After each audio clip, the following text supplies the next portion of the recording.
आज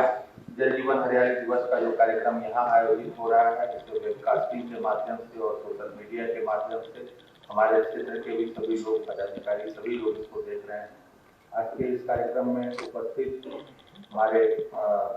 जल संसाधन विभाग के प्रधान सचिव श्री चैतन्य प्रसाद जी, ग्रामीण विकास विभाग के प्रधान सचिव श्री अरविंद चौधरी, IT के और लघु जल संसाधन विभाग के सचिव श्री संतोष कुमार मल, फॉरेस्ट के PCCF प्रधान मुख्य वन संरक्षक तो कार्यवर्ग प्रमुख श्री AN सरन जी, यहाँ उपस्थित हमारे एडिशनल PCCF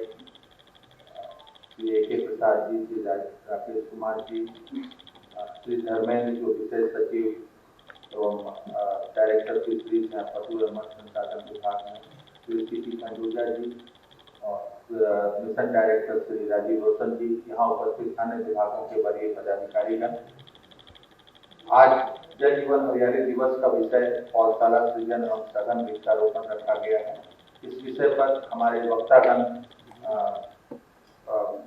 विभिन्न विभागों के, फॉरेस्ट डिपार्टमेंट और अन्य विभागों के लोग इसको बताएंगे। जल जीवन हरियाली मिशन जब प्रारंभ किया गया 2019 में, तो सबसे पहले ये परिकल्पना की गई कि हम लोगों को अपने वृक्षाच्छादन को बढ़ाने के लिए, जैसा कि आप जानते हैं कि बिहार में नेचुरल फॉरेस्ट कम है, तो इसलिए वनों के बाहर वृक्षारोपण के लिए हम लोगों को वृक्षारोपण की संख्या और उसके साथ साथ वृक्ष उपलब्ध कराने के लिए पौधशाला सृजन की आवश्यकता है, जिसके दिशा में फॉरेस्ट डिपार्टमेंट की ओर से बहुत महत्वपूर्ण काम किए गए हैं। इसके विषय में आगे परिचर्चा होगी, लेकिन आज एक और महत्वपूर्ण दिवस है, तो उसके बारे में मैं बताना चाहूंगा, जो कि जल जीवन हरियाली से ही जुड़ा हुआ है। आज वर्ल्ड वेटलैंड डे भी है। 2 फरवरी को विश्व वेटलैंड दिवस मनाया जाता है और इसकी शुरुआत 2 फरवरी की शुरुआत 1972 में वेटलैंड्स के प्रोटेक्शन के लिए जो रामसार कन्वेंशन साइन हुआ था,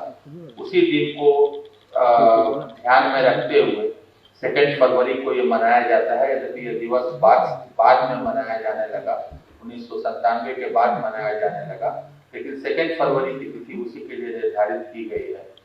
और हमारे पूरे जल जीवन हरियाली का जो चेन है, जो माननीय मुख्यमंत्री जी की परिकल्पना है कि जल और हरियाली के बिना मानव जीवन संभव नहीं है, इस पूरे चेन में वेटलैंड्स की एक बहुत प्रमुख भूमिका है। वेटलैंड्स को पृथ्वी का किडनी कहा जाता है, यानी ये इसके किडनी का जैसे काम है कि जो आपके चीजों वो अवशेष हैं उनको परिशोषित करके स्वच्छ रखना, उसी तरह से ये वेटलैंड्स जो हैं ये हमारे अपशिष्टों को सोख कर और हमारे स्वच्छ रखते हैं। वेटलैंड डे का हर साल अलग अलग एक थीम रखा जाता है। पिछले साल इसका थीम था वेटलैंड एंड बायोडायवर्सिटी, और जैसा कि आप जानते हैं कि जो जितने भी वेटलैंड्स हैं हमारे, जो प्रमुख जैसे कांवर है, दरभंगा का कुशेश्वर स्थान है, जमुई में नागी नकटी है, गोगाबिल है कटिहार में, और इसके अलावा और भी बहुत सारे वेटलैंड हैं। 100 हेक्टेयर से बड़े बिहार में 133 वेटलैंड है, और ये वेटलैंड मानव निर्मित भी है कुछ, जैसे कि नागी नकटी, या फिर नेचुरल भी है, जैसे कि कांवर है या कुशेश्वर स्थान है या गोगाबिल है, ये नेचुरल है, वैशाली में बरेला है। तो इन सभी वेटलैंड्स में एक बहुत बड़ी बायोडायवर्सिटी, क्योंकि यहाँ पर चिड़ियां भी रहती हैं, जो उसके जीव जंतु उसमें रहते हैं, वो एक बहुत बड़ी संख्या में है। और इन वेटलैंड्स की भूमिका जो हमारे पूरे पर्यावरण का संतुलन है, हमारा जो कार्बन का जो पर्यावरण में जो कार्बन है उसको अवशोषित करने में, उसके बैलेंस को मेंटेन करने में इसकी बहुत बड़ी भूमिका है। और आज के दिन इसका इसलिए भी बहुत महत्वपूर्ण उल्लेख करना आवश्यक है कि इस वर्ष का जो वेटलैंड डे है उसका थीम रखा गया है वेटलैंड एंड वाटर। तो हमारे ये जल जीवन हरियाली अभियान से सीधा जुड़ा हुआ है और वेटलैंड्स का बहुत बड़ा योगदान है फ्रेश वाटर में। जैसा कि आप जानते हैं कि फ्रेश वाटर जो है वो धरती पर बहुत कम है। धरती का 70% जो है वो जल है, लेकिन उसमें फ्रेश वाटर बहुत कम है, 3% है, और पीने योग्य पानी तो बहुत दशमलव में आता है। तो उसको, उस पानी के बैलेंस को बनाए रखने में वेटलैंड्स की बहुत बड़ी भूमिका है। पूरे भारतवर्ष में वेटलैंड्स का एरिया अगर ज्योग्राफिकली देखा जाए तो लगभग 4.5% के आसपास है, और बिहार में भी फॉर्चुनेटली ये 4.5% के आसपास ही लगभग है। तो ये हम लोग जब जल जीवन हरियाली अभियान का एक महत्वपूर्ण अवयव हमारे इन वेटलैंड्स की सुरक्षा भी है, इसमें हमारे जल संसाधन विभाग की भी एक बहुत बड़ी महत्वपूर्ण भूमिका है, कृषि विभाग की एक बहुत महत्वपूर्ण भूमिका है, और साथ साथ पर्यावरण एवं वन विभाग की भी एक बहुत महत्वपूर्ण भूमिका है। तो इनको आज हम लोग जो वर्ल्ड वेटलैंड्स दिवस के अवसर पर आज ये जल जीवन हरियाली दिवस कार्यक्रम भी आयोजित हो रहा है, तो ये वेटलैंड्स के महत्व को भी हमें सभी लोगों को समझना होगा। बहुत लोग ये समझते हैं कि वेटलैंड जो है, जिसको हम लोग यहाँ पे चौर, मन, बहुत तरह के नामों से जानते हैं बिहार में, ये एक तरह से वेस्ट लैंड है। पहले ये समझा जाता था कि ये वेस्ट लैंड है क्योंकि इसमें कुछ नहीं हो सकता, तो इसके जल को निकासी को करके इसे खेती के लिए यूज करना चाहिए। लेकिन ये सोने की अंडे देने वाली मुर्गी का पेट काटने के समान है, क्योंकि वेटलैंड्स जो है ये हमारे पूरे इकोलॉजिकल साइकिल में जो ग्राउंड वाटर का बैलेंस है उसको बनाए रखने में ये एक बहुत बड़ी महत्वपूर्ण भूमिका निभाते हैं। और हम लोग सबकी ये जवाबदेही है कि हम लोग वेटलैंड्स को जिंदा रखें। वेटलैंड्स को जिंदा रखने में सबसे महत्वपूर्ण कार्य होता है उन वेटलैंड्स के जो इनलेट्स हैं, जहां से उनमें पानी आता है। और ज्यादातर ये जो वेटलैंड्स हैं, जो नेचुरल वेटलैंड्स हैं, वो फ्लड के पानी से वो रिचार्ज होते हैं।